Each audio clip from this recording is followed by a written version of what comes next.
Afternoon, everybody. It's really my pleasure to meet all of you today and to introduce excellent panel joining us today. Really, it's supposed to be the launch of the book by Shadi Hamid. We're a little bit late, but it's an excellent book. I'm in the middle of reading it right now. I haven't finished reading it, but I really highly recommend to all of you to get a copy of the book and to read it. It has some excellent ideas on whether the US should indeed promote democracy or not. I mean, that still is a very big question in Washington, D.C. today. And then if it does want to promote democracy, how should it promote democracy, which is, of course, the more difficult question. What is the best way to support democracy in the world in general, but especially in the Arab and Islamic world? The question of liberal democracy versus democracy itself. How do we promote? Does it have to be? Do we have to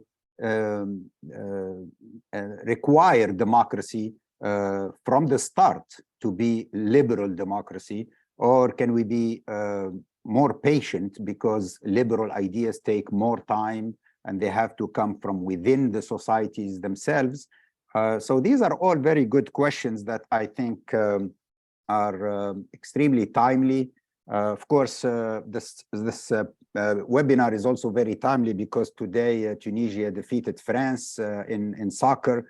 So we finally defeated the colonialism, and now we are in the post-colonial era.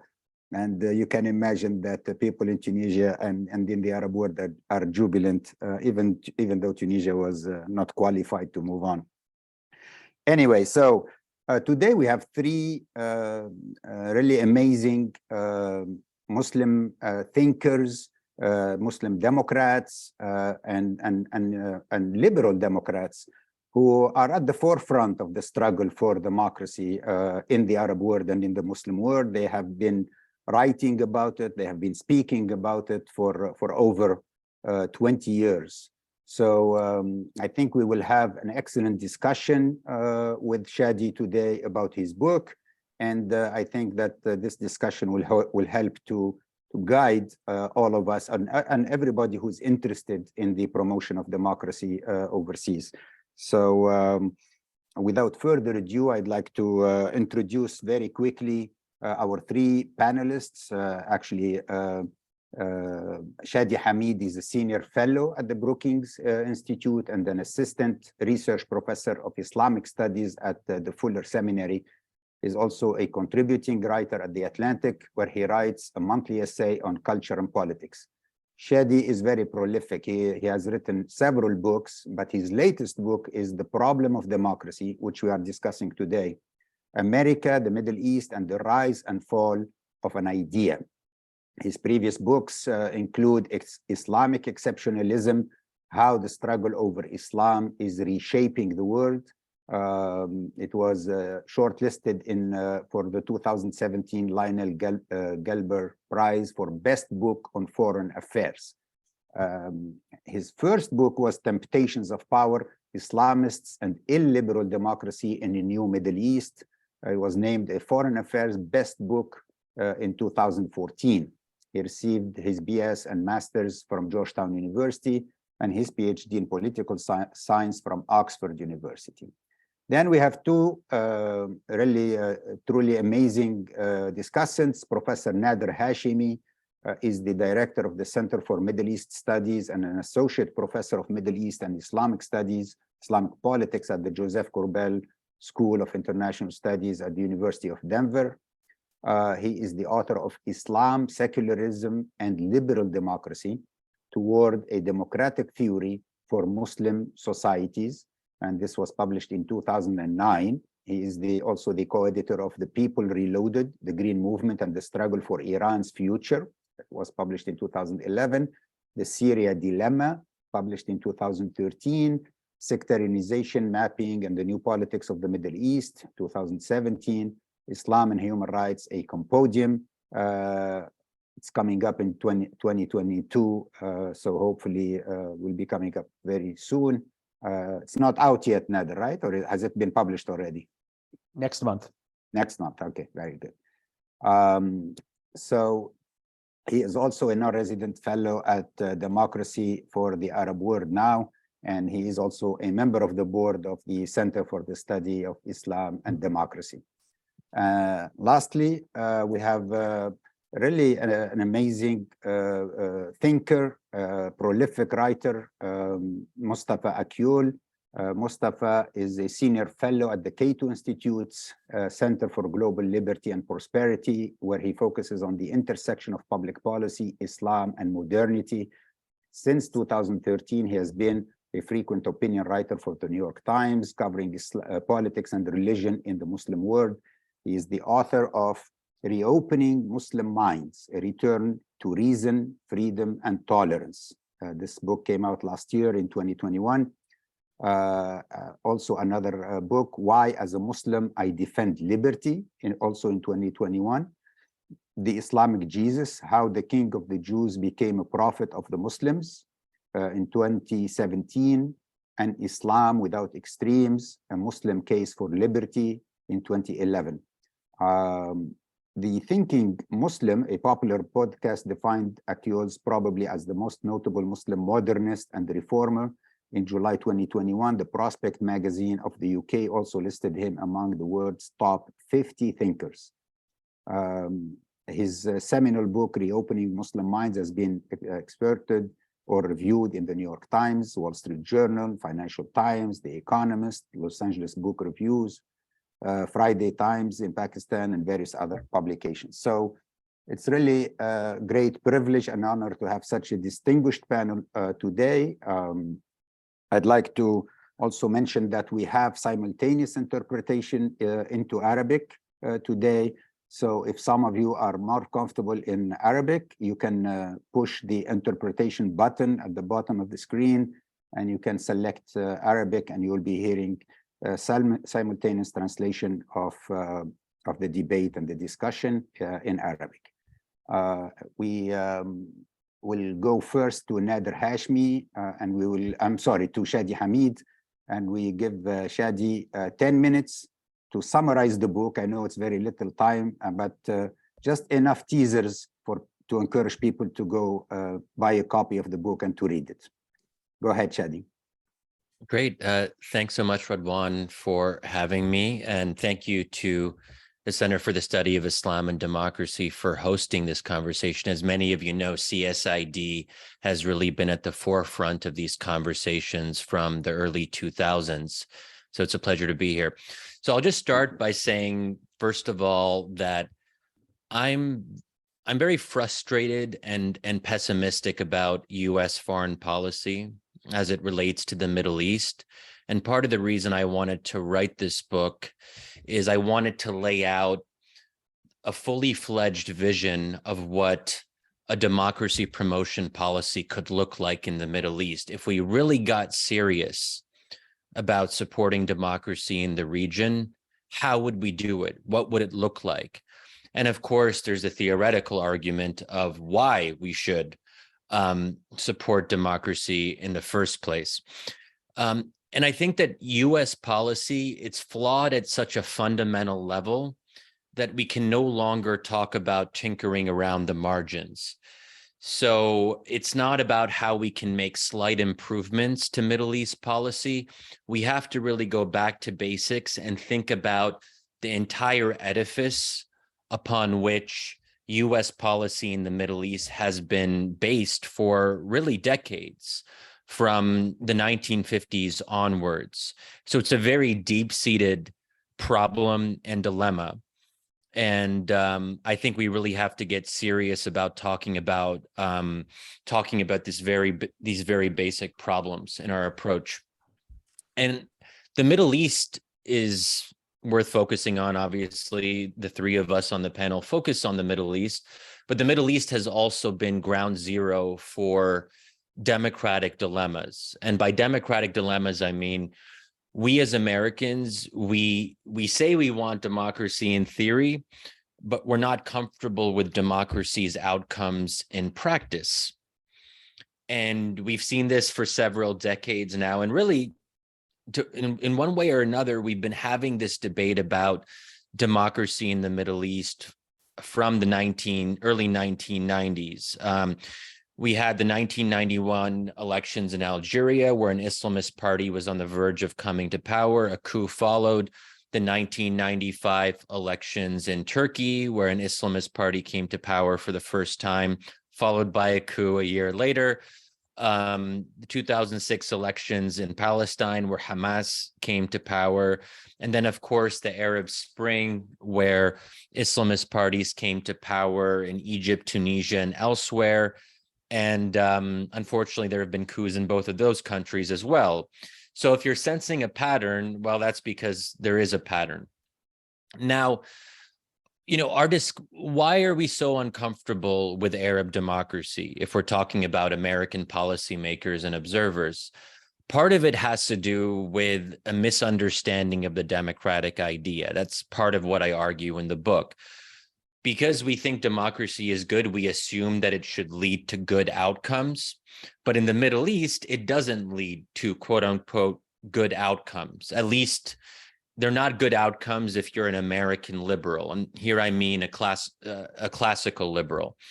So obviously in the case of Egypt, Tunisia, Palestine, Algeria, who came to power or was about to come to power through free and fair elections? It was illiberal parties, Islamist parties that believed to one degree or another that Islam and Islamic law should play a central role in public life. So part of what I try to do in my work more generally, but specifically in this book, is to offer up a resolution to this dilemma. And I believe we can resolve this dilemma by prioritizing democracy over liberalism when the two are in tension. And that's a broader philosophical debate. I know Mustafa will have a strong position on that. So I think we'll get to some of that later. The American discomfort with Islamists coming to power through elections has to do with a couple different things. Some of it has to do with culture and ideology, because if you think about US policymakers, most of them are secular or liberal elites. They're not very comfortable with the idea of religion playing a prominent role in public life. And even if they're more familiar with Christianity, as say the Bush administration was during the Freedom Agenda in the 2000s, there is no real equivalent to Islamist parties in the Christian tradition, and there's no equivalent to Sharia in the Christian tradition. So that makes it hard for Americans to really get their head around the prospect of Islamists coming to power. And then there's also the question of interests. Part of the reason that Americans are skeptical of Islamist parties is that Islamist parties oppose the US-led regional order. But part of why Islamists oppose the US-led order is because they see the US as propping up authoritarian regimes. So we kind of get in this cycle where the US isn't willing to move forward and get serious about a democracy promotion policy because of the way the entire regional structure is oriented and the perception that Islamist parties are anti-American and anti-Israel. And I mention Israel here because Israel does figure increasingly into my thinking. When the Arab Spring started, I was actually quite skeptical of what's called linkage theory, the idea that Israel's role in the Middle East is the fundamental problem, the central dilemma. But over time, and especially as I was doing more research on this book, I kept on coming back to an interesting role that Israel plays in the American imagination. And just to give one example, in the 1990s, when much of the rest of the world was experiencing democratic transitions in Latin America, East Asia, and so on, the Middle East was the one place where this was not happening. And it's worth looking at why. Jordan was one of the most promising cases. There was actually the start of a democratic transition in 1989, but then the Muslim Brotherhood won 22 out of 80 seats in the 89 elections. Now, fast forward a couple years, in 1993, King Hussein wants to prioritize a peace treaty with Israel, which he did ultimately sign a year later in 94. But he thought to himself, well, there's a problem that Parliament won't ratify the treaty, and Parliament's dominated by the Brotherhood, other Islamists, and leftists and nationalists who are all against the peace treaty. So he started a closing of democratic space, and he instituted a new electoral law that basically made it impossible for the opposition to win. 1993 marks the end of Jordan's democratic experiment. But what's interesting is that after 1993, the US significantly increased military and economic aid to Jordan. So to be clear about this, just as Jordan is becoming significantly more authoritarian, US support increases dramatically. That is not a mistake. It's precisely by design. Now, fast forward to the Arab Spring, and here's where I'll begin to close up and try to offer a way forward on some of these issues. Is in the book, I try to reconstruct the days and months leading up to the 2013 coup in Egypt, which I see as the defining moment, really the end of the Arab Spring. And if you look at what Secretary of Defense Chuck Hagel said in retrospect, and I'll give an example here, he was reflecting on this period, and he said that he agreed with Saudi and Emirati claims that the Brotherhood was quote unquote dangerous and had to be countered. And we also have some reporting on what Hagel said to Sisi several days before the coup. He said this, quote unquote, he told Sisi this: "So I will never tell you how to run your government or how to run your country. You do what you have to do to protect your security, to protect your country." And that was reported in David Kirkpatrick's book, Into the Hands of the Soldiers. So that amounted to basically a green light to Sisi that the US wouldn't push back if he proceeded with a coup. And for the interviews in my book, I interviewed senior Obama administration officials, and they confirmed some of these things. And there's some good quotes that I have, but one example is a White House official who was on several of the calls between Hagel and Sisi said this. He said, "Shadi, quote unquote, look, between us, Chuck Hagel was a disaster on pretty much every level, literally incompetent.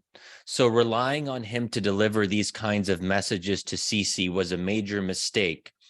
Obviously, he didn't really want to do it, and he wasn't going to take a hard line." Anyway, you get the picture. There's a lot of examples of this. So when we try to, we didn't try to stop the coup, and I believe we could have. But more broadly, I think that there was an opportunity at crucial moments during the Arab Spring to use what I call maximal leverage. So I do try to think through what the most proactive, even aggressive approach might have been with some of these authoritarian leaders like Sisi. And one example, and we talk about this more, is that at a very fundamental level, if we wanted to ground the Egyptian military, we could, not overnight, but we could do it in the matter of weeks and months by suspending spare parts maintenance and equipment, logistical training and to the Egyptian military. So quite literally, they wouldn't be able to run their jets and tanks, and China and Russia can't provide a substitute because of the interoperability of weapon systems. The same goes for the Saudi military. If we wanted to ground the Saudi Air Force, we could immediately suspend spare parts and maintenance to our Saudi counterparts. We have never actually tried to do anything approaching this. So what I call maximal leverage has never been attempted. So when people say that we try to support democracy in the Middle East, whether it's the freedom agenda under the Bush administration in the 2000s or during the Arab Spring, they are simply wrong about this. There has never been a sincere, serious attempt to promote democracy in the Middle East that lasted more than a few months. At best, we can say that the freedom agenda under George W. Bush for about 15 months in 2004, 2005, we got kind of serious and we started to go in that direction. But then, of course, we know what happened. Islamist parties started doing very well in Egypt, Bahrain, Lebanon in 2005. And then, of course, Hamas won in 2006. That was the end of the freedom agenda as we know it. The last thing I'll say is simply this. External factors matter a lot. What the U.S. does or doesn't do does have a profound impact on the prospects for democracy in the Middle East. So we can talk as much as we want about grassroots and civil society and how in the end Arabs are the ones who have to fight for their freedom and democracy. Of course they do. But if they're fighting against their regimes and also against the patrons of those regimes, i.e. the U.S. and other Western powers, then they're fighting on two fronts. And that's a very difficult situation for them to be on. So I really do believe at this point that unless the U.S. Fundamentally reorients its policy in the Middle East, the prospects for Arab democracy will be very remote. That's really what it comes down to. So with that, thank you and look forward to the conversation. Thank you very much, Shadi. We now go to Nader Hashmi. You have about 7 minutes to give us your feedback on the book, and also if you have some questions to ask from Shadi. Please go ahead, Nader. Thank you. Well, thank you everyone for participating in this event, and it's great to be with Shadi and with Mustafa and with Radwan. Thank you for bringing us together. I really wanted to comment on an aspect of Shadi's book that has to do with this debate on democracy and liberalism. And this is a theme that Mustafa Akyol has participated in recently with respect to an exchange of letters on their Substack websites.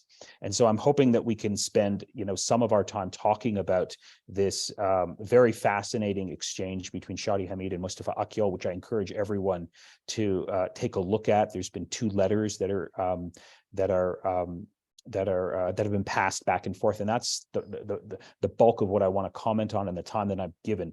Shadi's introductory remarks are very interesting about U.S. foreign policy and the question of democracy promotion and liberalism. I'd love to engage with him on those points. I broadly agree with his introductory remarks as he's just stated them, but I think he's missing a big part of the debate here. But perhaps we can talk about that later on in the program.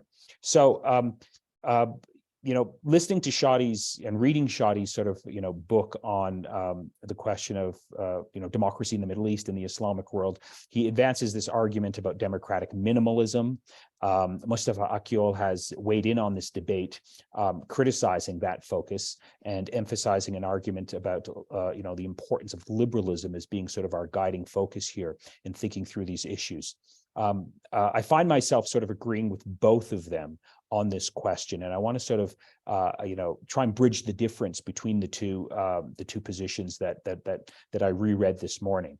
So I'm sympathetic with Shadi's argument where he focuses on the concept of democratic minimalism. In other words, the need for procedures that determine popular opinion to be the focus of our promotion of democracy in the Islamic world. In other words, we need to focus primarily on free and fair elections, competitive elections, not outcomes. This, is echoes an argument that Robert Dahl made in his famous book on polyarchy.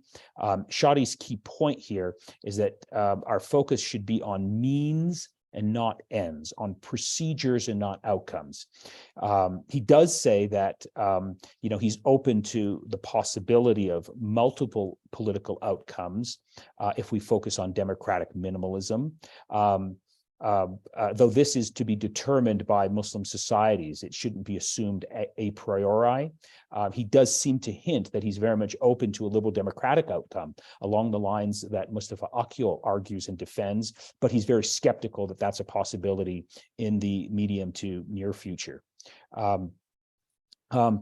I don't share Shadi's skepticism about the prospects and the potential of liberal democracy emerging in Muslim majority societies in the Middle East or in North Africa. In this sense, I'm much closer to Mustafa's position as articulated in Mustafa's first letter of response to Shadi in their Substack exchange. And so let me try and bridge the difference here very quickly. Mustafa, quotes Fareed Zakaria's definition of liberalism as a political system marked not only by free and fair elections, but also the rule of law, a separation of powers, and the protection of basic liberties of speech, assembly, religion, and property. I think most Muslims, including many mainstream political Islamists in the Muslim world, would agree with that definition as a form of government that they would aspire to. And I think they would agree with it both on normative grounds and also because, the alternative, given the dark authoritarian landscape that dominates the Islamic world, is not really an alternative. So I see no fundamental contradiction in the definition of liberalism that Mustafa is articulating based on Fareed Zakaria's definition. I see no fundamental contradiction. I see no reason why it can't be argued and defended from within an Islamic ethical framework. And, there's a strong literature on this that has already done so. And I'm thinking of the work of Khalid Abu Fadl, Abdullahi An-Naim, etc.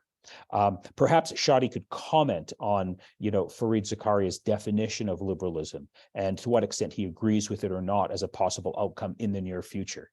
Mustafa's bottom line, though, and his strongest critique of Shadi is rooted in this argument where he writes the following, and now I'm quoting Mustafa Akyol. He says, "Let me clarify my own position.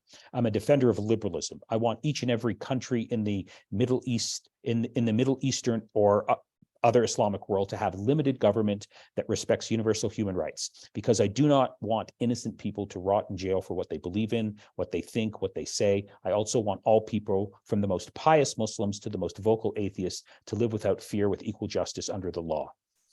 I agree with that position as well, Mustafa, but here's the big question from me to you. How do we get there? What's the political plan or strategy to get to this just society that you have articulated in your response to Shadi Hamid? I'm assuming that you agree that the only way to get there is through some internal democratic political process from within Muslim societies. It can't be imposed from without. So if you accept that premise, it would seem to me that the only way for us to get to this liberal, just society that you articulate and have defended in your writings, the only way for us to get there is to focus as a starting point on what Shadi Hamid talks about in terms of his concept of democratic minimalism. In other words, this is the only vehicle that can get us to a liberal society by focusing on the procedures, the rules of free and fair elections, as defined by Shadi Hamid at the beginning of his book. And of course, this speaks to a broader historical point about lessons to be learned from the evolution of liberal democracy in the Western tradition. There's often a false assumption in the debate on democracy in the Muslim world that we in the West have always been democratic, we've always been liberal, and that we can draw a straight line from ancient Athens to Sweden today, or to Canada, or to Denmark. The lessons of history and the lessons of the struggle for liberal democracy are very much rooted in the idea of the importance of democratic minimal procedures and rules that are in place and allow for trial, error, political experimentation, and learning in the pathway to a liberal democratic society. And so I just want to end by quoting from this wonderful essay that deeply shaped my thinking on this topic, and that is at the focus of the tension between Shadi Hamid and Mustafa Akyol. And this is Amartya Sen's wonderful essay, Democracy as a Universal Value, published in the Journal of Democracy in 1999, where Amartya Sen, the great Indian sort of scholar and intellectual, writes, quote, "Throughout the 19th century, theorists of democracy found it quite natural to discuss whether one country or another was, quote unquote, fit for democracy. This thinking changed only in the 20th century with the recognition that the question itself was wrong. A country does not have to be deemed fit for democracy. Rather, it has to become fit through democracy. And of course, Sen is talking about liberal democracy. In other words, his argument is that, look, it's through this trial experimentation and holding very firmly and fastly to the democratic minimal procedures that are needed to survey public opinion that countries become, they move forward in the direction of liberal democracy or liberalism that Mustafa Akyol is articulating. And so I think in that sense, there is perhaps a bridge that I've established here between these two very thoughtful intellectuals that have joined us today. I'd love to sort of get into some of the deeper debates. Mustafa does raise good questions to Shadi in his response about the problem of majoritarian democracy with respect to what's happening in India today, what's happening to Muslims in France today. Perhaps we can get into some of this discussion as well. I would also welcome a discussion on the U.S. foreign policy question that Shadi Hamid began this seminar with. Thank you very much. Thank you, Nader. There is really a lot of very important questions, I think, that you raised and that the book itself raises. And so now we go to Mustafa Akyol, and here, I guess, a counter argument, but we will see exactly how much of a counter argument it is on the questions that Shadi raises. Should the US support democracy, and how? And in our support of democracy, should we insist on liberal democracy, and why? Go ahead, Mustafa, you have about 7 to 8 minutes. Thank you so much, Radwan. Thank you, Shadi, and thank you, Nader. I think Nader's intervention has been super helpful to putting things in perspective here. Now, congratulations, Shadi. It's a great book, as always, very readable, provocative, and what you just said in your 10 minutes presentation here, I mean, I came here to disagree with you, but I found myself agreeing with everything you just said here. So, because actually we agree with a lot of things here, but especially when you criticize US foreign policy, because US or European, French, Western support for authoritarian regimes in the Middle East, for stability, for national interests, for geostrategic designs, you name it, is a problem which can be criticized both from a democratic and a liberal point of view.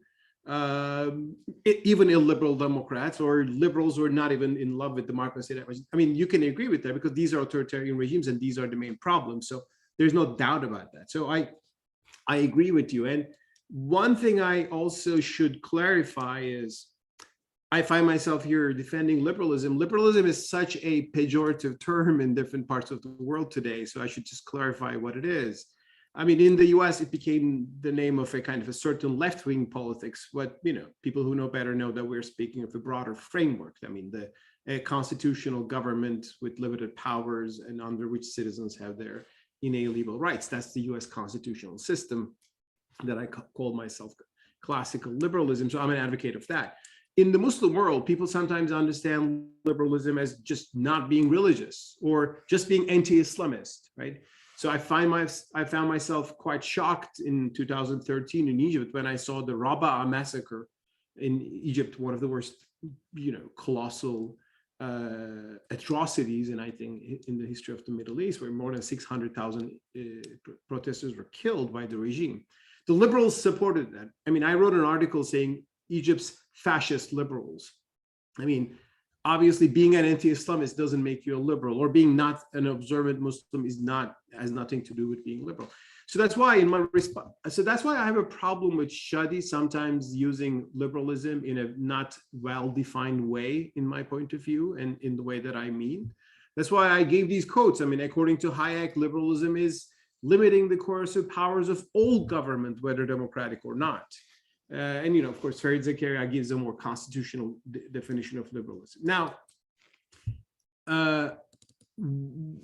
is this that important? Yes, it is important, because I think although elections are certainly part of the process, I mean, the system that we call liberal democracy, we have so many examples of having mere elections in a society leading to authoritarian outcomes.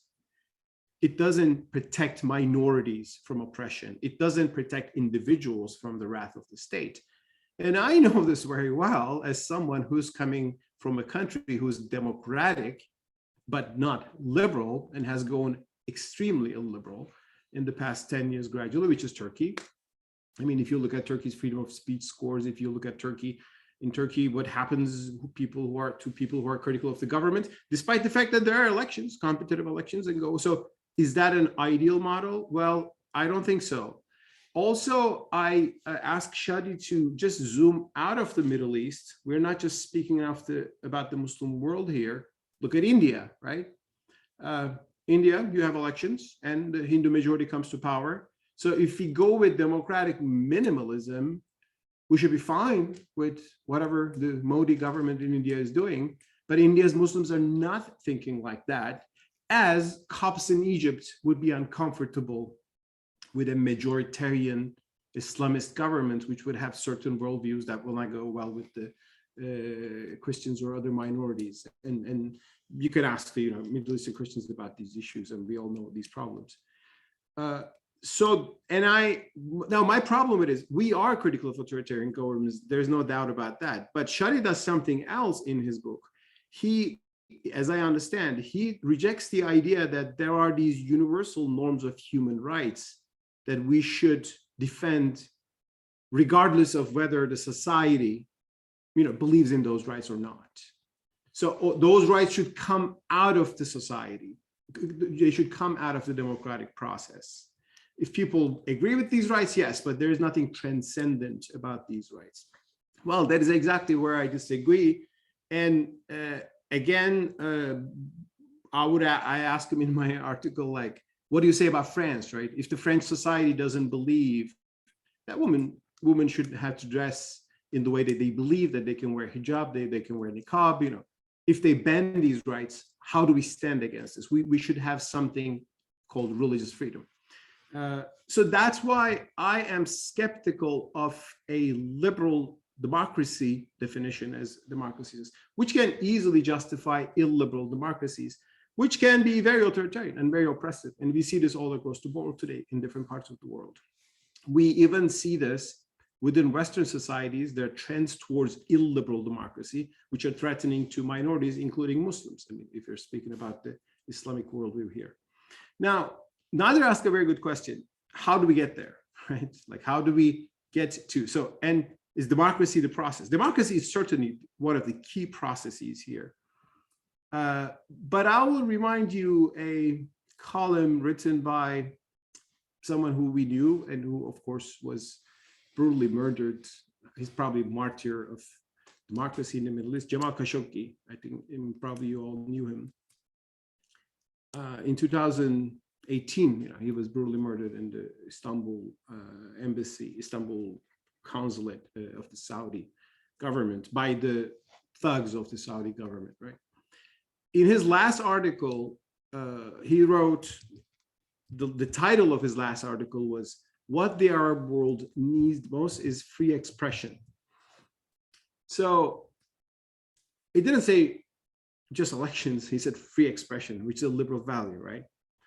So that's why I believe we should evolve, we should expect and hope the Middle East and elsewhere in the world evolved towards more liberal democratic governments. And the Western societies should not forget that they didn't become liberal democracies overnight. I mean, Radwan made that point very well today. I mean, Europe suffered fascism, Nazism, World War I, World War II, theocracies before that, and nationalist wars to come to a European Union style order. And that's the kind of fighting future I would want to hope to see. But if we hope to go there only with the procedural elements of democracy, you may end up like Turkey today. And you can say, actually, Turkey is still pretty good compared to the alternatives. It is, I mean, around the alternatives. But it's not very good, actually, if you are living in Turkey and if you are really not a big fan of the government. And a lot of people can tell you that. Whereas Turkey was pretty good 10 years ago, when its democracy also had a very strong liberal element that was inspired by the European Union reforms, that had a certain sense of separation of powers. There was an aspiration to imply Copenhagen criteria, because I do believe, although there are local values, governments, I mean, cultures, Islamic culture is different than the Hindu one and the Western one is different. I believe also there are universal values that really humanity has distilled over the centuries that you can root in natural law tradition. You can ultimately define a universal declaration of human rights. And liberal democracy has become, I think, the successful way of running governments. Shadi says liberal democracy is being challenged already. Why are you defending it? Well, I'm defending it because I think it's the best alternative we still have at hand. And the challenges to liberal democracy are not promising anything good as far as I can see. But of course, you might have disagree with me on that. I'd like to hear what he thinks. Thank you, Mustafa. Before I give the floor to Shadi to answer those questions, I'd like to add that freedom of expression itself as a liberal value is certainly not enough. There are plenty of countries in the world and even in the Arab world that give you freedom of expression. I can at least name Morocco and Jordan and even Tunisia today after the coup. You can basically say whatever you want. So there is freedom of expression, but then at the end of the day, the elections are rigged, and it is the Ministry of Interior that controls the results of the elections, and it is only, pro-government people who are going to make it, and so nothing is changing. So you can say whatever you want, but nothing is changing. But that also refers to rule of law and independent judiciary, which is also a very key component of exactly. So yeah, these are a whole system, and elections make a part of this, but only if you focus on elections and not the other aspects of democracy, you end up into a lot of pitfalls. No, that's my point, is that we need values, but we also need procedures to make sure that democracy is moving forward. Values alone are not enough if they are not supported by those, democratic procedures. Anyway. Are those values universal in the first place, or they're not? They're just, societies go differently. That's another discussion me and Shadi had 5 years ago. Is Islamic liberalism real or false? So it's all connected to all these discussions. So there are policy issues. We mostly agree with a lot of criticism that Shadi did, but there are some, I would say, philosophical issues we seem to disagree with, and I think they're also interesting and important. Okay, so Shadi, you have maybe 4 or 5 minutes to answer the questions from both Nader and Mustafa. Please go ahead. I'll try to be quick. Thanks to both of you for your comments. So Nader was trying to build a bridge. Now I'm going to break the bridge. Or no, I'm being somewhat hyperbolic, but let's see. There are definitely disagreements here, and I want to emphasize them.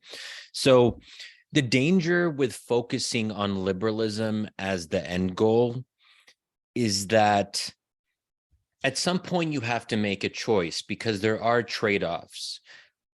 If there is tension between small d democracy and small l liberalism, what do we think is more important? And I worry that with liberals, self-described or people that we describe from afar as liberals, they don't have a great record when it comes to respecting democratic outcomes. Why? Because by definition, if you're a liberal, you tend to prioritize liberalism as your end goal. Otherwise, what would it really mean to be a liberal? And when you find that the democratic process doesn't lead to your preferred outcomes, then you start to lose faith in democracy.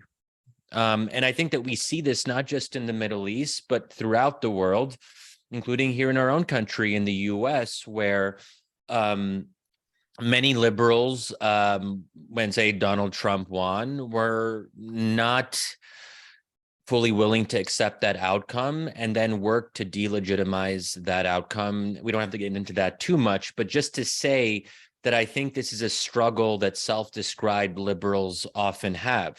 And if you're a liberal and you keep on seeing Islamist parties win, then that's going to create some tension in your own perspective. And this ties it to the foreign policy issue.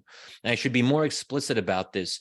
One of the reasons that American policymakers don't love democracy in the Middle East is because most of them are liberals. They assume that liberalism and democracy should go together. They see this as a package deal, so much so that when people use the word democracy, what they really often mean is liberal democracy.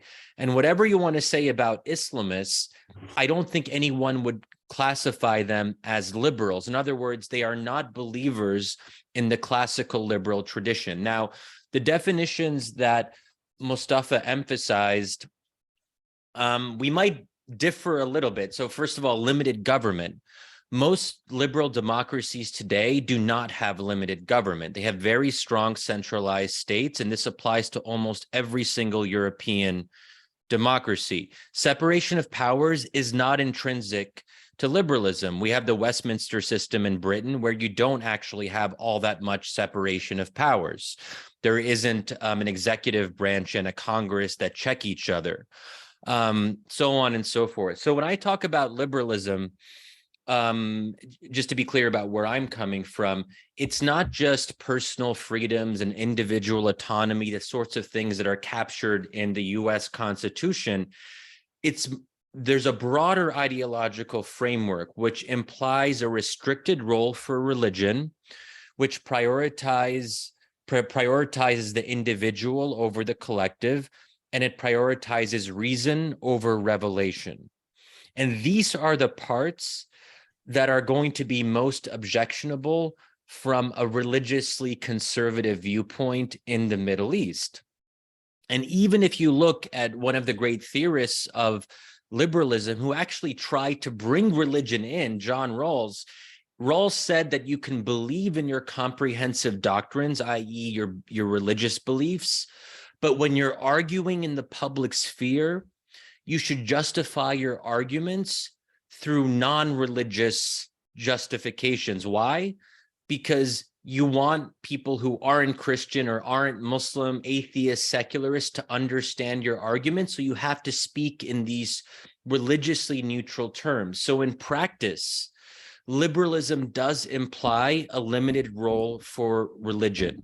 And this to me is the fundamental issue, because how do you compel people to accept this constrained role for religion in public life in religiously conservative societies in the Middle East? So this is precisely why I advocate something, as my colleagues mentioned, called democratic minimalism, where I do try to decouple democracy from liberalism.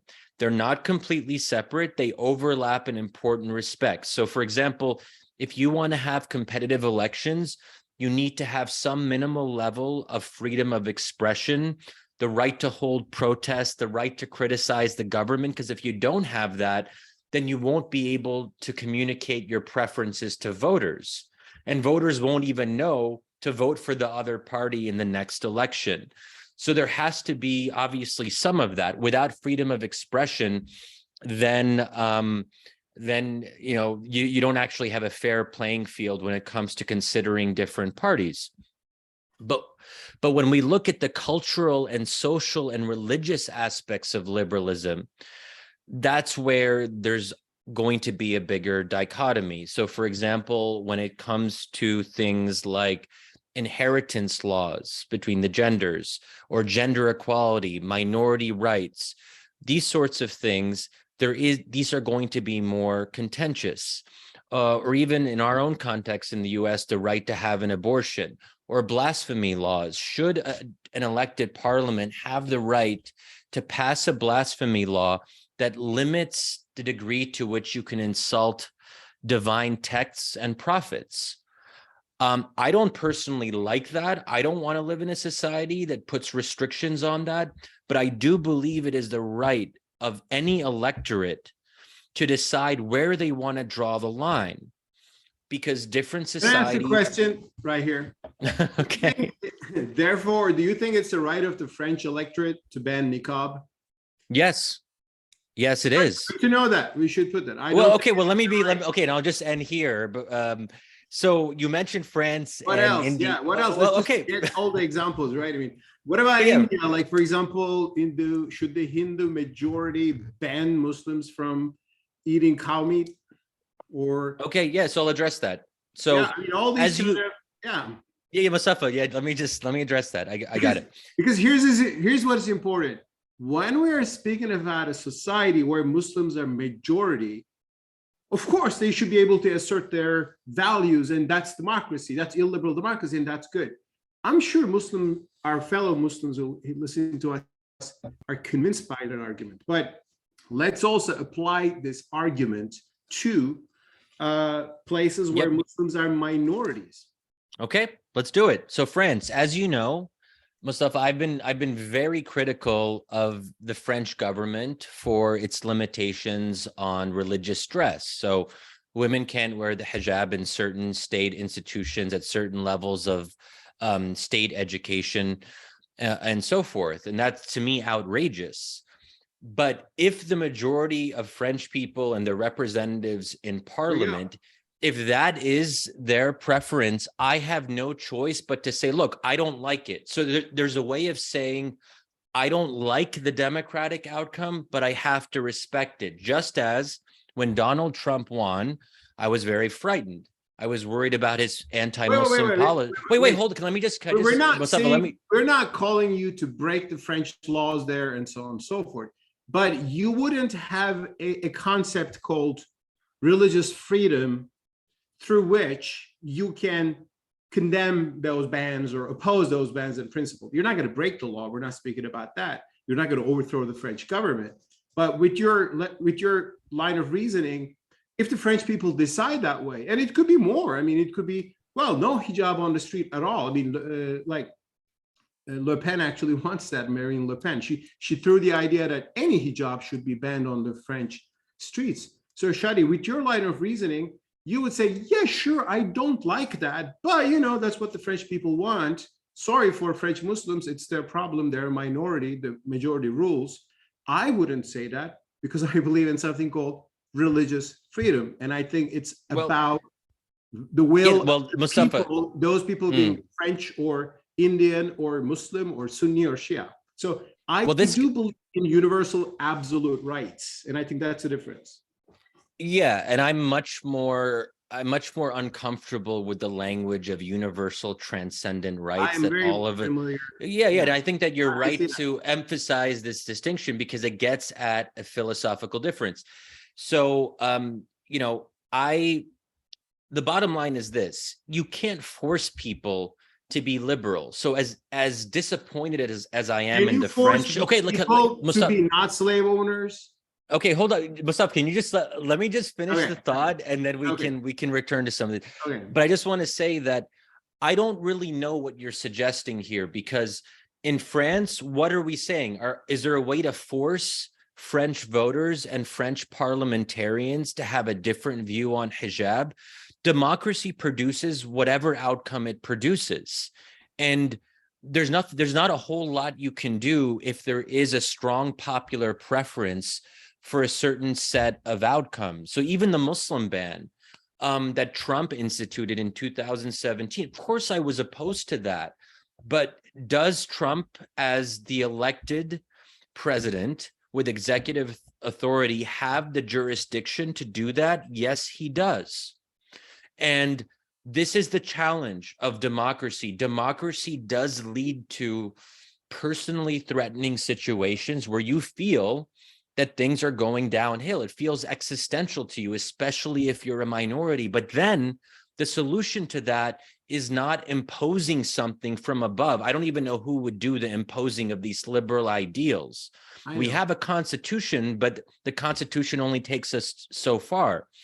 So at the end of the day, the only way to move things forward in the more liberal direction is for liberals to win elections and to focus on electoral competition. There's no other way.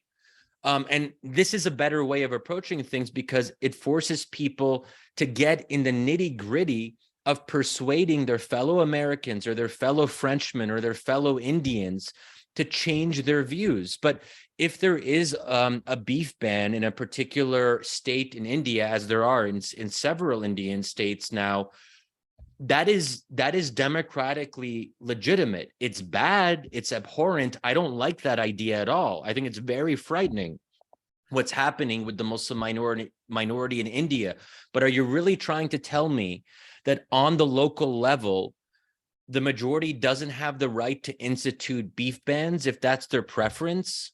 On what principle are we saying that they can't do that? Can I say something now? That is the problem I see in Shadi's argumentation. It becomes the perfect blueprint for tyrannies of majorities everywhere in the world. And Muslims can be on the winning side if they're the majority, depending on the sect, if Sunni or Shia, or you can end up on the losing side if you're a Muslim minority in France.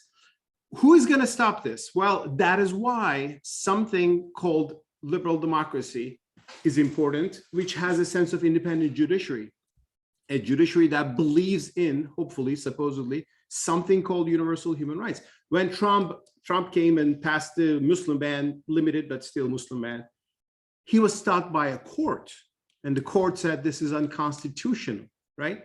Well, that is where liberal democracy matters. If it's not a liberal democracy, the majority wins. Well, you don't know who's going to stop these things. In France, thank God, there is something called the European Court of Human Rights, which has stopped France from some of its very excessive rules. For example, in France, it was banned to insult the president, which is one of their actually double standards on hypocrisy. European Court of Human Rights forced France for some reforms there. Also, French Constitutional Court itself stopped some of these laws about hijab bans, like burkini bans. They were passed by a majoritarian process, right? Democracy banned burkinis, but thank God there is a French Constitutional Court. It said this is unconstitutional because of human rights and individual freedom. So, Shadi, let's just make this clear. You are arguing for the tyranny of majority. No, okay.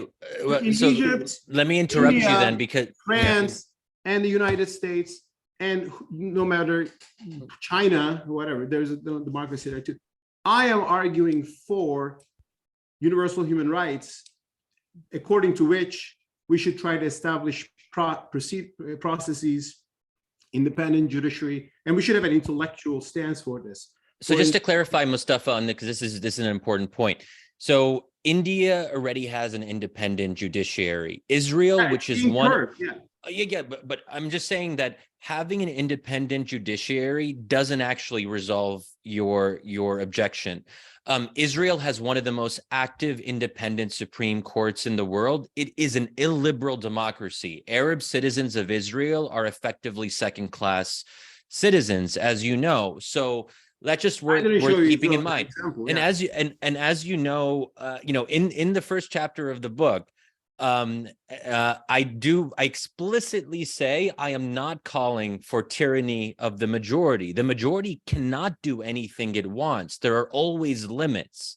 The question is, where do we draw the limit? I'm a bit more permissive than you are as to how much latitude to give elected parliaments and governments. But obviously, any party or politician has to work within the constitution of their respective country. You can't violate the law. You can't violate the constitution. So when people say, Shadi, well, what if Egyptians decide that they want to take away the vote from the Christian minority? First of all, that's not plausible, because it would be violating the constitution in a very fundamental way.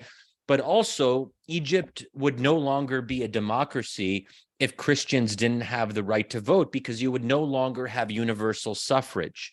So universal suffrage is one of the non-negotiables, even with my minimalistic conception of democracy. So there are limits. So people say, well, what about genocide? Well, obviously, if you kill your own citizens, they no longer have the right to vote.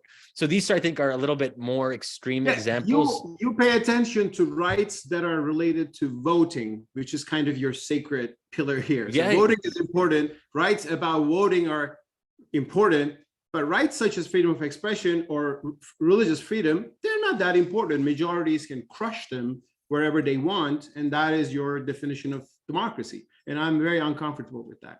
They can, okay, again, yeah. Well, they can crush them.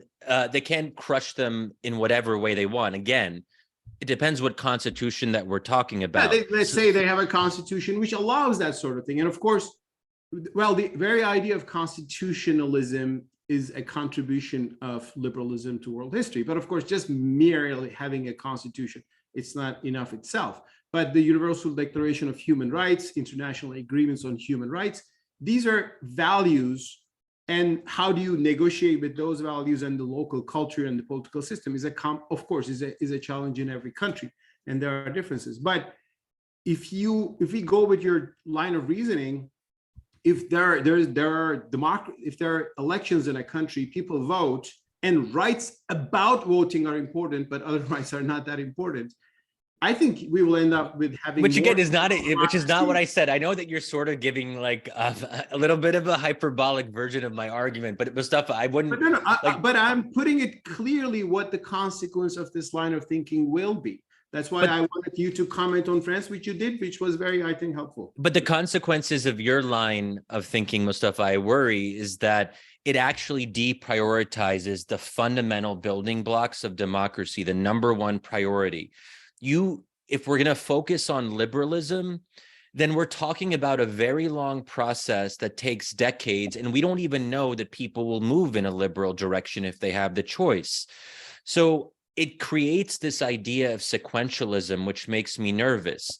My priority is to say, look, the number one issue right now is to ensure fair competition, the right to vote meaningfully for your own representatives. And then the other things may or may not happen on their own course.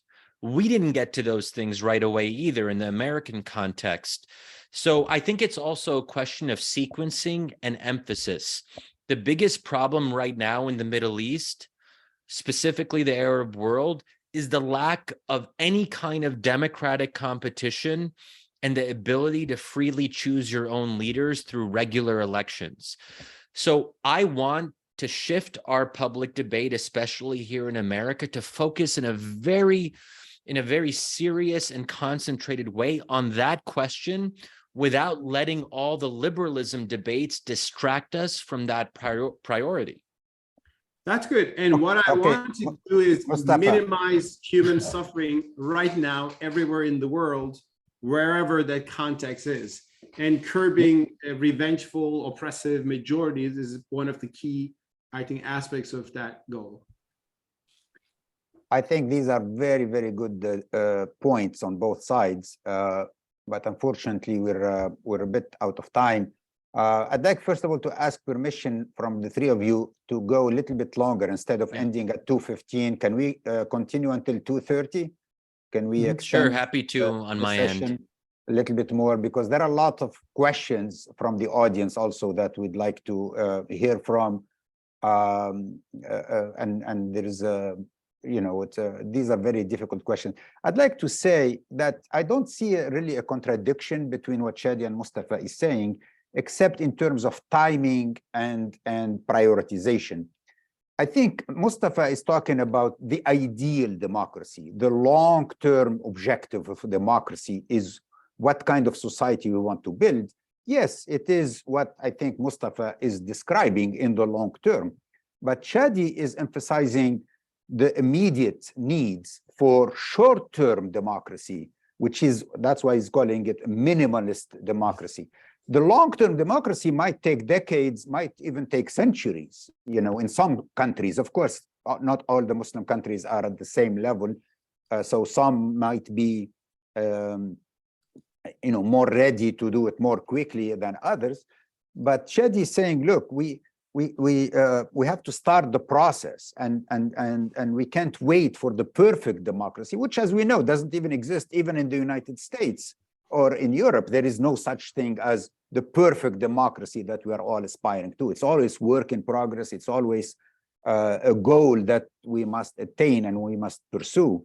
So I think that it's really a question of sequencing and the prioritizing, which one comes first. And that I think that in the short term, this minimalist idea of democracy, I think makes sense because the long-term liberal democracy goal, can take longer than anticipated. Anyway, I'd like to open it for Q&A, and I'd like to say that we have you can ask questions in 3 different ways, either by Q&A function in the bottom, or by the chat function, or even by raising your hand, and we'll try to give the mic to few people to ask, the question directly. So Jose Hernandez, who is a fellow at Harvard University, JFK School of Government, is saying or asking, according to the book, democracies, to put it simply, are helped by the fact that they are not dictatorships. My question is, how can we handle this conclusion in hybrid regimes, particularly authoritarian regimes that act with an appearance of democracy? Tunisia is one of the most recent examples of in which non-democratic reforms are hidden beneath layers of constitutional forms to stimulate or simulate a quasi-compliant with international human rights standards, like universal human rights. It seems that the US is looking beneath those layers, accepting or tolerating the appearance of a quasi-liberal democracy. So how do we handle these hybrid regimes that are, dictatorships, but, claim to be democracies? Okay, I guess I'll just start briefly on this. So when I'm talking about democracies, I'm only including actual democracies, not the ones that have it as a facade, where it's a pretense, where the leader wins by 85%. So one of the key prerequisites for even a minimalistic conception of democracy, from my perspective, is that the opposition party has to have a realistic chance of winning in the next election. If there's no plausible way they can win, because things are just simply stacked against them and rigged and fraudulent, then it's not a democracy, it's an authoritarian regime. And because democracy is such a powerful idea, even dictators feel a need to pretend. Even China refers to itself as a kind of managed democracy. So those don't even count. Let's not even, and that's why when people say, well, Sisi was elected, no, Sisi wasn't elected. He won 95% of the vote. That's a joke. And we should see it as such. But on that quote that Jose, I think you mentioned from the book, this is really important, that why is democracy good? Why is there a kind of beauty in democracy? And democracy, democracy is about, the great thing about democracy is that it's not a dictatorship. And we've seen that dictatorships they self-sabotage, they look good only when they're performing well. So China, some of you might recall that people were very impressed with its COVID response in the beginning, and they were building these instant hospitals in 4 or 5 days. But then we see what happens when the leader has no accountability. There's no way to vote him out of power if he starts doing a bad job. And this is why there's no such thing as a benevolent dictatorship, because dictatorships always in the end have no recourse. There's no way to redress your grievances as a citizen. There's no way to alternate power, because sooner or later the leader will start making bad choices.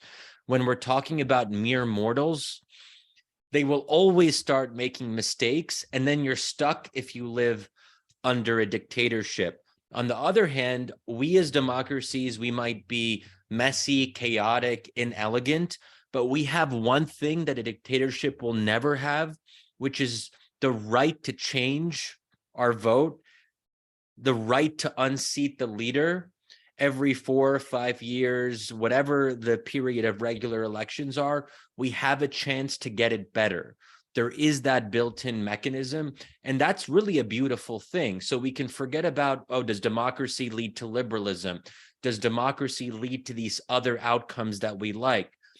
Let's forget about a lot of those outcomes. If they happen, great. Even if they don't happen, there is something beautiful about being able to unseat your leader. 2020 in the US was one of the many examples of how this happens. Okay. Another question We have from Amin Mahmoud. He says we should blame Obama for his role and Kerry and Hagel for accepting the coup in Egypt. It was a bigger plan that included Saudi Arabia, the Emirates, and Israel for the coup, with quite support of the United States, of course. And that means that they will all believe that a democratic Egypt is not in the interest of these countries and all around keeping Israel and keeping these dictators of Arab countries in power and as partners of the US defines the US interest. So what do you think about that, Shadi? How do you define the US interest in terms of, you know, dictators who are pro-United States and pro-Israel?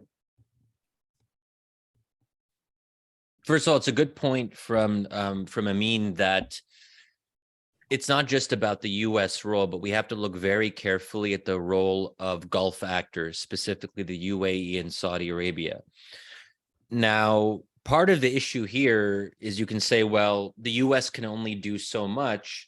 What do we do about the UAE and Saudi Arabia? But the UAE and Saudi Arabia are basically client states of the U.S. So the U.S. does have the ability to pressure Saudi Arabia and the UAE and say, look, you guys have your interests. We don't agree on whether or not Egypt should be vaguely democratic, but don't mess with us on this. Don't interfere and try to help stage a coup. I mean, that is what we could have done, and giving very clear warnings and consequences if they try to meddle in countries like Egypt and Tunisia and wherever else it might be. But again, that requires using the leverage that we have with Saudi Arabia and the UAE. And instead of acting like we're the junior partner in the relationship with Saudi Arabia, we should reverse the idea. We are the senior partner. The Saudis need us much more than we need them. We provide them a security umbrella. So when Biden went over the summer and prostrated himself basically in front of MBS, it was a humiliation. It was embarrassing. But if you were an alien looking from outer space, you'd look at that scene and you'd think to yourself, oh, the US must be the weak power. They must be the junior partner in the relationship. The Saudis are the superpower. Why is Biden kind of paying tribute to MBS? So I think that we really have to change our perspective. At the end of the day, we are America. I don't mean to get like too rah-rah, you know, triumphalist here, but at a very basic level, we are the superpower, and don't mess with us. And if you do mess with us, as the Saudis continually have, there should be consequences, because in the end, they do need us. So that's what I would say on that. And then just a point on on the second part of what you said on interest. How do we conceptualize US interests? I believe that Arab democracy is in America's long-term interest. So part of what I want to do in the book is redefine how we think about what's good for the US. Now, at the same time, democracy isn't a panacea. In the short term, if we put pressure on these autocratic allies, there will be blowback. There will be tension. They will try to retaliate. So I'm very open about the fact that if we want to get serious about democracy, we have to accept that there will be short-term costs. Not everyone's willing to absorb those costs, but to me, that's the only way forward. And I think it is likely to work out in the long run, simply for the reason that supporting dictators for the last several decades hasn't led to stability. It hasn't led to a peaceful, prosperous Middle East. It led to the instability of the Arab Spring and the civil conflict. Why? Because dictators were in power for such a long time. So let's not repeat that mistake and go through another Arab Spring process where we have to relearn the same lesson time and time again. I think there will be another Arab Spring. I think it'll happen in a long time, 10, 15, 20 years. God willing, it would be sooner than that. But let's think ahead, because it will happen eventually, that there will be protest movements in these countries, because dictatorships don't last forever. Yeah, could I quickly just add, and I agree with everything that Shadi has said, but when you get into the foreign policy debate on this in the United States, the question is, what do you do about the overriding concern that the United States has with stability? Given the longstanding history of authoritarianism in the Middle East, stable democracies are not going to emerge immediately in the aftermath of the toppling of a dictator, as we saw in the Arab Spring. There's going to be, understandably, a period of instability that will have to take place, as we saw in Egypt, before we can envision a stable society. I think that's just part of the transition to democracy. Unfortunately, we saw in the case of the United States under Obama, the liberal, end of the American foreign policy spectrum, there was no appetite for that. When things got a little bit messy, they panicked and they opted for what I think the entire U.S. foreign policy establishment was much more comfortable with, and that is dealing with military regimes rather than dealing with the inevitable, natural sort of trajectory of emerging democracies that, particularly in the Middle East, that are going to be stable and contentious. And so I think that's an idea that needs to be injected into this foreign policy argument, that you're not going to go from, decades upon decades of authoritarianism in Egypt, for example, to Sweden the next day. There's going to be instability, but that's something that there seems to be little appetite for, and little sort of, an attempt to mobilize an argument around investing in staying the course, because in the long run, it's really a long run, short-term sort of analysis. And in the United States, I think one of the problems here is that the people who are making the decisions on these U.S. foreign policy questions really make decisions based on 2-year and 4-year election cycles. And there's no appetite for a longer-term vision, which is, why we need, I think, fundamentally a bipartisan grand strategy for democracy in the Middle East, because as Shadi has hinted, the region is heading toward an implosion. It's a catastrophe by all measures. Now we have the environmental sort of catastrophe that's adding on to the other catastrophes that are at the foundation of the instability in the Middle East. So this is a problem that's not going away. We do need to think longer term and think in more substantive terms. And so I agree with much of what Shadi has said on this topic. If I might add something, Shadi, about this, it's not just the problem of instability, it's the problem that it takes time for democracies to become real democracies and to deliver, economic prosperity or growth or, employment, what the people really want. At the end of the day, they just don't want just freedom, they also want prosperity. It takes time, it takes 10 years, 20 years to build the institutions that will deliver those results, maybe even longer. In that transition period, it's natural, which is what happened in Tunisia. People will get impatient and will say, look, economically, we're not better off. So what's this democracy all about? And that's what gives the time to the dictatorships or pro-dictatorship to organize a counter-revolution and to bring back dictatorship. But what should the United States do? It's not just rhetorically. It has to also help economically during this transition period. But it hasn't done it in Tunisia, for example. The level of aid stayed at roughly 200 million per year. Which is nothing really. It doesn't make a difference, and that's what caused the Tunisian experiment with democracy to fail. After about 10 years. So what's your Radwan, that's a very good point, and I think part of it is we have to speak differently about democracy, and we have to be clear that democracy doesn't necessarily raise your living standards, certainly not right away. It doesn't necessarily lead to economic growth.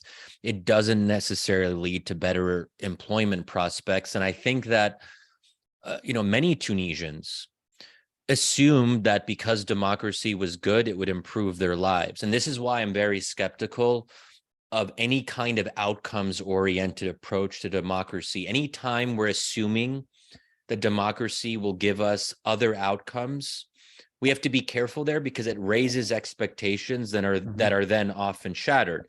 Is it true that in the long run, democracies tend to perform better on economic metrics? Yes, but the long run is long. And I think that, what can we do? The US should have done a lot more during the Arab Spring to actually maybe not have something at the level of the Marshall Plan, but having a real economic stabilization package for countries undergoing transitions. There was a relatively small amount of aid that was committed.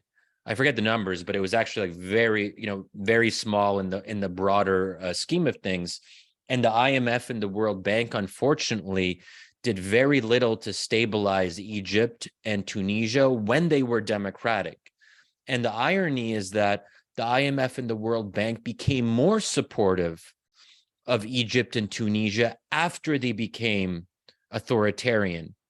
So after the coup in Egypt, the IMF and the World Bank committed more than, I believe it's close to $20 billion overall, if you look at all the different loans and bailout packages and assistance. And let's be very clear, the IMF and the World Bank are active participants in the stabilization of dictatorship in the Middle East. They are not innocent bystanders. They have helped dictatorship flourish in these two countries and also more broadly in the region. So we can't address any of this until we really address the malicious role of international financial institutions. Okay, I'd like to give the mic to Ali Salman, who is the Executive Director of the Islam and Liberty Foundation. I think is joining us from Pakistan.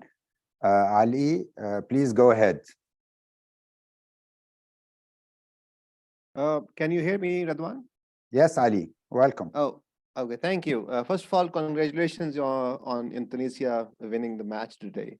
Thank you.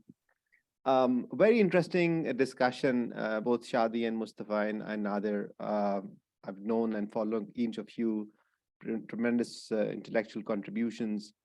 So I think we are talking about two variables here: the liberalism and democracy. But I would like to complicate the discussion further by adding. Why, you don't think it's complicated enough? That's right. Well, maybe not enough. Maybe not enough from where I'm coming from. I'm right now in Pakistan past midnight. And when I was listening to Shadi Hamid, the definition about the democracy, I was very happy because he said that wherever you have the fair chance of opposition coming into the government in the next election, here you have a strong democracy. And I think I'm very confident that Pakistan is by far one of the best democracies in the world now from that angle, because really we have competitive politics now here. But that does not solve, like many other Muslim majority countries I'm speaking and I'm working and observing, the quality of governance. And that's the third factor which I want to bring. And the quality of governance is something we actually also, in our last conference, we are developing an index, and we were looking at comparing Muslim majority countries with let's say non-OIC countries. And we found that the difference between the economic freedom and political freedom is not that huge. But when it comes to quality of governance, quality of public institutions, even service delivery is actually quite huge. And I'm not sure which route to take, like more democracy is helpful or more liberal democracy is helpful, because on the ground situation, has not changed. In Tunisia, for example, and according to a study which we conducted, we found out that the suicide incidents increased after the Arab Spring, not decreased. And that has a lot to do with the economic prosperity, but also, the fact that the institutions on the ground were not changing, in terms of the right. So I don't know, your take, Shadi or Mustafa, you want to say anything or another? Thank you. Mustafa, I know you have stronger views on Pakistan than I do. You want to just start? Sure, it's good to hear from Ali. He's a good friend, and I think he's doing very important work with Islam and Liberty Network. Actually, I mean, I'm not gonna say too much on what Ali asked here, but it's good that we are remembering of Pakistan, because as Ali said, Shadi, Pakistan should be a pretty good model, from your point of view. But, there are elections and governments come and go. But if you look at things like how is the security situation in Pakistan, if you're an Ahmadi, if you're a Shiite Muslim, and the Sunni militant groups threatening you as kafir or Zindiq and all that, and the constitution actually defined them, the Ahmadis, as non-Muslim, and if they themselves call themselves Muslims, they are threatened by lynching and illegal means as well. So Pakistan has a pretty grim human rights situation, and also I don't agree with the idea that you begin with democracy, you end up with liberal democracy somehow. Well, you have to work for that, right? And you have to value these notions of rights and freedoms, because actually Pakistan began more liberal. The founding of Pakistan was a more kind of a British style democracy. Muhammad Ali Jinnah had this famous speech, it's not the job of the state whether you go to a Hindu temple or a mosque. But if you look at the works of people who are from Pakistan, the state growingly became more Islamized, Islamization of laws under Zia-ul Haq, then continued, and it's become pretty oppressive. So I'm all with Shadi when he's criticizing the tyrannies of the Middle East and American support for these regimes for the sake of stability or other interests. But what I worry is that his argument justifies other kinds of tyrannies, which just become fine when there is just a ballot. And the idea that you just throw a ballot and then people somehow magically become free isn't accurate. If you're a minority, you will never come to power, right? The majority will always rule you. If you're an Ahmadi, you will never come to power in Pakistan. Always the Sunnis will be in power in Pakistan. And how do you deal with that is, I think, an issue. And if you say, sorry, that's your problem, minorities have to suffer from majority rule, and that's what democracy is, I think that is not good for even those majorities themselves, let alone the minorities, whether they are in Pakistan or some Western country whose democracy is going worryingly illiberal. So I'll just add to that, well, first of all, I wouldn't call Pakistan a strong democracy even on a minimalist basis, because, if I recall, an elected prime minister has never completed their full term. So there's a lot of interference from non-elected reserve powers, i.e. the military, which is able to put its thumb on the scale and basically invalidate election results after the fact if they get sick of a certain prime minister and so forth. So for Pakistan to really move in the direction of becoming a strong and secure democracy, the question of military intervention in politics would have to be addressed. Mm-hmm. Now, I think that what I would say to Mustafa's point about minorities, it's ultimately up to Pakistani voters to vote for more liberal outcomes. Again, I don't see how else to get there. If the goal is to have greater rights for Ahmadis and other minorities, at the end of the day, you have to persuade enough Pakistanis through their political parties to take a stronger stand on these issues. And it's not for me to say why various Pakistani parties have not done better on this and spoken out against what we should say is not legitimate. So you're saying that sometimes these people are lynched or executed. People who make those arguments are also threatened by blasphemy laws. You can even make that discussion, right? Yeah, but to be clear, you need something called maybe free speech. Well, to be fair, look, but to be clear, the violent targeting, and I think you sort of said this yourself, it oftentimes is itself illegal. So yeah, the government looks the other way sometimes and allows some of these violent acts to happen, but that is not permissible under Pakistani law. You can't just go around killing people if you think they're blaspheming. So what we're seeing in Pakistan isn't just intolerance towards minorities. It's several steps further of violence that is not being regulated by the state. And you have these militant actors who sometimes... People's will. Yeah, it's the will of the people. No, but it's not but the will of the people can violate the law. You can't go, they can't take up arms Well, and it kill does. I mean, the people thing on their is- own. The thing is, if all the aspirations of society are legitimate just because they're popular, of course, Pakistan doesn't justify blasphemy, lynchings, and burnings and killings on the street. That's illegal. But then what they say is, of course, these people should be taken to the court and jailed for 8 years and not being killed on the street by vigilantes. But you are targeted either by the vigilante mobs or by the courts, by the police, if you criticize things like blasphemy laws in Pakistan.